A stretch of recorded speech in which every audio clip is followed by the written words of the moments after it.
Skuad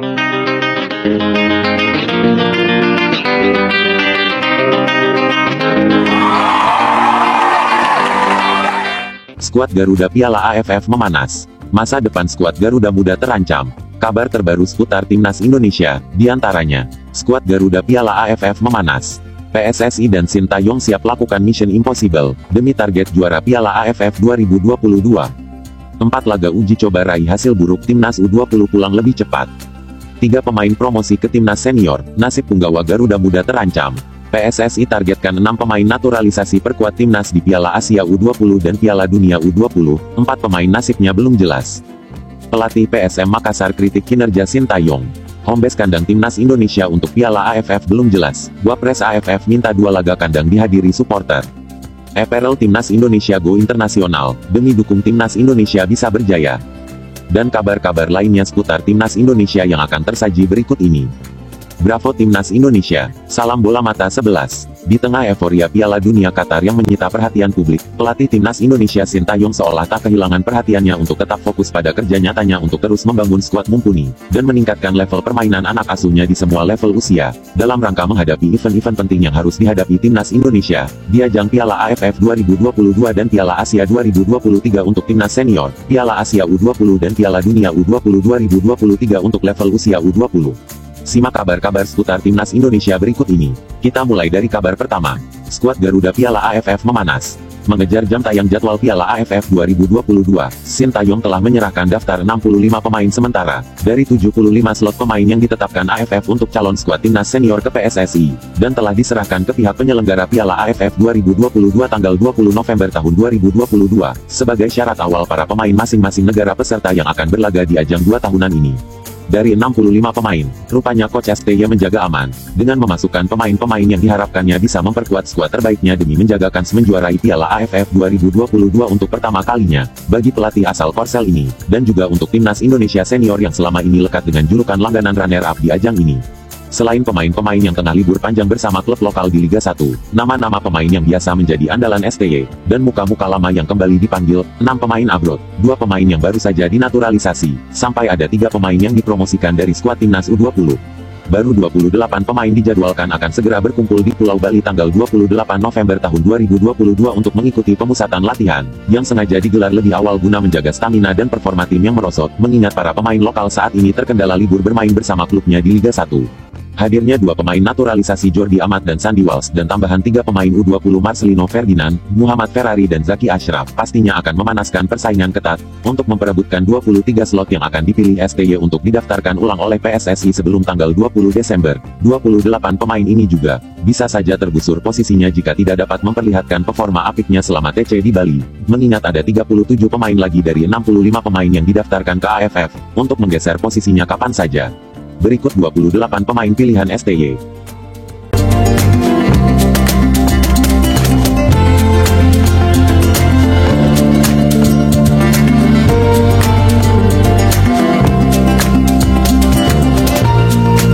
PSSI dan Sintayong siap lakukan Mission Impossible, demi target juara Piala AFF 2022.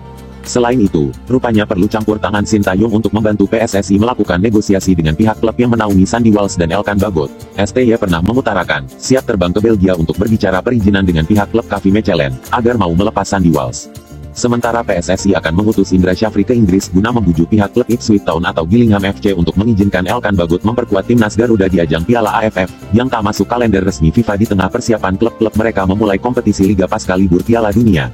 Meski terbilang Mission Impossible, baik PSSI maupun STY, dimungkinkan akan terus mengupayakan 3 pemain naturalisasi, bisa memperkuat skuad merah putih seperti yang sudah direncanakannya. Hal lain dari Sandy dan Jordi, PSSI pun terus berkejaran dengan waktu untuk mengurus administrasi perpindahan federasi ke pihak FIFA, dari UEFA ke AFC. 4 laga uji coba raih hasil buruk timnas U20 pulang lebih cepat.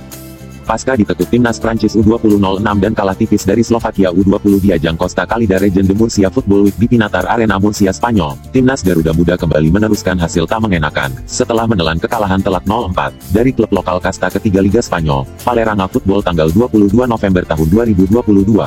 Di laga ini memang STY sengaja menurunkan pemain-pemain pelapis, yang selama ini jarang mendapat kesempatan bermain. Sehari kemudian, skuad gabungan Timnas U20 dipaksa bermain imbang tanpa gol melawan klub lokal lainnya, tim Malaga U20. 4 laga dengan hasil minor ini, menjadi akhir pemusatan latihan Timnas U20 di Spanyol yang rencananya sampai tanggal 2 Desember menjadi dipercepat sampai 25 November saja. Mengingat banyak hal yang harus dikerjakan STY, untuk mempersiapkan Timnas senior di ajang Piala AFF yang kurang dari 1 bulan lagi digelar, dengan berbagai kendala ketidakpastian, yang dihadapi di dalam negeri. 3 pemain promosi ke Timnas senior, nasib punggawa Garuda Muda terancam. Seperti diberitakan di awal, 3 pemain U20 yang masuk radar STY, untuk dipromosikan ke Timnas senior di ajang Piala AFF, adalah Marcelino Ferdinand dan Muhammad Ferrari, yang sebelumnya telah diuji STY di laga kontra Curaçao pada FIFA Matchday, September lalu. Satu nama menjadi debutan adalah Muhammad Zaki Ashraf, sekaligus menyingkirkan nama-nama kuat yang sebelumnya beredar seperti Ronaldo Kuate, Hoki Caraka, Arhan Fikri, Zanadin Faris, Rabani Tasnim maupun kiper Cahya Supriyadi. Sepulangnya ke tanah air, selain 3 pemain yang promosi tersebut, pemain lainnya akan dibubarkan terlebih dahulu, untuk kembali ke klub atau daerah asalnya. Termasuk 4 pemain keturunan, yang jadi persoalan, Liga 1 masih libur dan tak jelas kapan akan digelar kembali. Sehingga timbul kekhawatiran, para pemain Timnas U20 akan mengalami penurunan fisik, dan performa permainannya karena tidak berlatih, dan bermain secara reguler di klubnya masing-masing. Sehingga hasil TC di Turki dan Spanyol, menjadi percuma. Kecuali 4 pemain keturunan Justin Hubner, Ivar Jenner, Rafael Struijk dan Jamai Sori yang memang saat ini bermain di Liga-Liga Belanda atau Eropa. Masa depan pemain Garuda Muda yang lain, perlu mendapat perhatian selama berada di tanah air. PSSI targetkan 6 pemain naturalisasi perkuat Timnas di Piala Asia U20 dan Piala Dunia U20, 4 pemain nasibnya belum jelas. Selain 4 pemain keturunan Justin Hubner, Ivar Jenner, Rafael Struijk dan Jamai Sori yang sudah ikut bergabung selama TC Timnas U20 di Eropa, PSSI mengkonfirmasi 2 pemain lagi diharapkan bisa memperkuat Timnas Garuda Muda di ajang Piala Asia dan Piala Dunia U20 2023. Namun 2 pemain keturunan tambahan lainnya masih dalam tahap lobi-lobi, dan akan segera diumumkan PSSI, demi mengejar waktu dalam proses administrasi naturalisasinya, yang cukup memakan waktu lama. Pelatih PSM Makassar kritik kinerja Sintayong. Pelatih PSM, Bernardo Tavares menilai jika jadwal laga uji coba skuad Garuda Nusantara terlalu padat selama pemusatan latihan, TC, di Spanyol.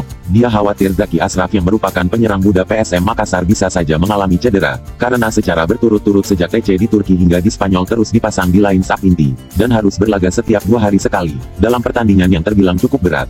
Pelatih berlisensi UEFA Pro ini menjabarkan jika harusnya laga uji coba dimaksimalkan untuk melakukan rotasi juga.